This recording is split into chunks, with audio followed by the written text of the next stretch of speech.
नमस्कार। कभी सोचा है कि भारत में लाखों लोग शेयर बाजार में पैसा तो लगाते हैं, लेकिन उनमें से ज्यादातर लोग पैसा कमा क्यों नहीं पाते?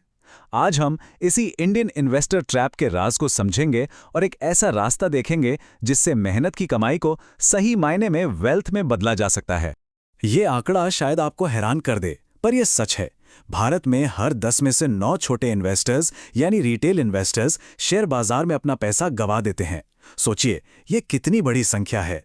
ये एक अलार्म की तरह है जिसे हम नजरअंदाज नहीं कर सकते। तो सवाल ये उठता है कि आखिर ऐसा होता क्यों है? क्या शेयर बाजार सच में एक जुआ है? नहीं, बिल्कुल नहीं। देखिए, बाजार जुआ सिर्फ उनके लिए बनता है जो बिना किसी प्लान के, बिना सोचे समझे इसमें कूद पड़ते हैं। असली सफलता तो सही रणनीति और समझदारी से ही मिलती है। तो चलिए एक नज़र डालते हैं कि आज हम क्या-क्या समझने वाले हैं। सबसे पहले हम 90% निवेशकों वाले जाल को समझेंगे, फिर बचत में छिपे हुए रिस्क को जानेंगे। इसके बाद हम देखेंगे कि निवेशक असफल क्यों होते हैं, फिर कंपाउंडिंग के जादू को समझेंगे और आखिर में सफलता के 3 सुनहरे नियमों के साथ इसे पूरा करेंगे। चलिए, इसमें गहराई से उतरते हैं। सबसे पहले ये समझना जरूरी है कि ये 90% वाला जाल आखिर है क्या और ये काम कैसे करता है। ये एक ऐसी स्थिति है जिसमें ज्यादातर लोग अनजाने में ही फंस जाते हैं। ये लाइन ना सब कुछ कह देती है।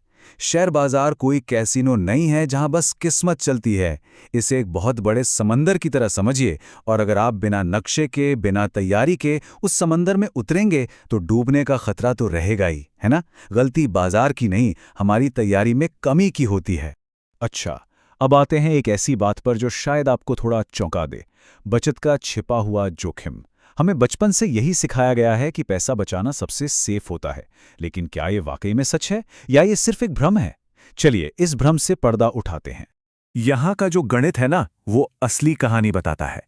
मान लीजिए आपकी एफडी आपको साल का 6% रिटर्न दे रही है, ठीक है? लेकिन उसी साल महंगाई यानी इन्फ्लेशन 7% की दर से बढ़ रही है। तो इसका मतलब क्या हुआ? मतलब साफ है, आपका पैसा बढ़ नहीं रहा, बल्कि हर साल उसकी कीमत 1% कम हो रही है। और ये चार्ट उसी कहानी को और भी साफ साफ दिखा रहा है। देखिए, महंगाई का जो बार है वो आपके एफडी रिटर्न के बार से ऊपर है। इसका सीधा सा मतलब है कि आपकी बचत की गाड़ी महंगाई की रफ्तार से पीछे छूट रही है और आपकी मेहनत की कमाई की वैल्यू धीरे धीरे कम हो रही है।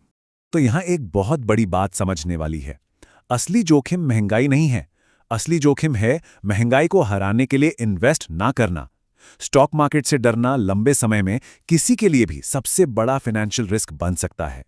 चलिए अब अगले हिस्से पर चलते हैं और ये समझने की कोशिश करते हैं कि आखिर ज्यादातर निवेशक असफल क्यों हो जाते हैं।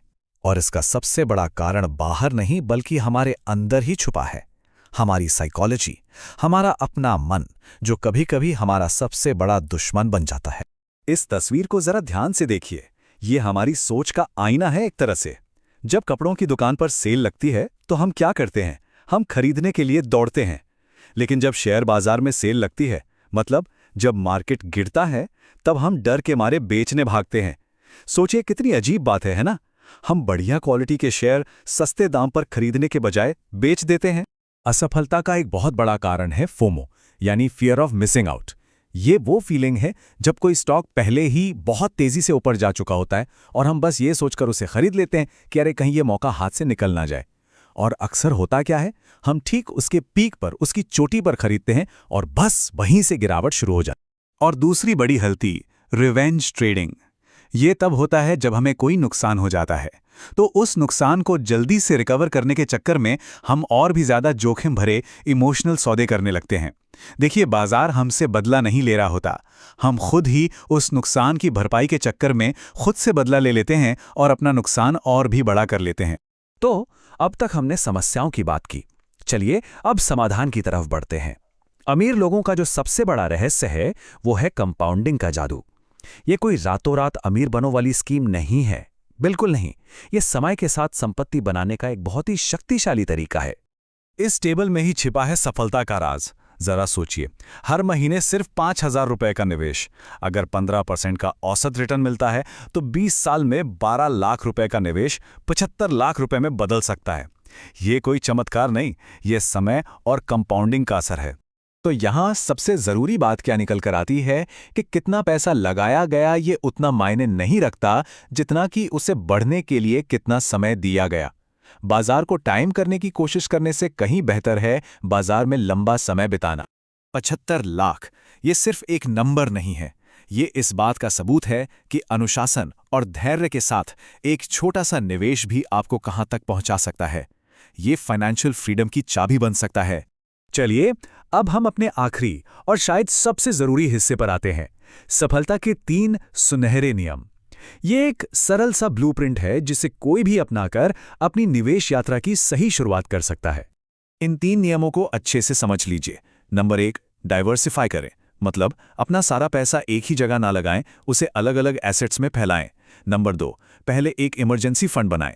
बाजार में हमेशा वही पैसा लगाएं जिसकी आपको अगले 3 से 5 साल तक बिल्कुल जरूरत ना पड़ने वाली हो। और नंबर 3, टिप्स पर भरोसा करना बंद करें और लगातार सीखते रहें या फिर म्यूचुअल फंड्स का रास्ता अपनाएं।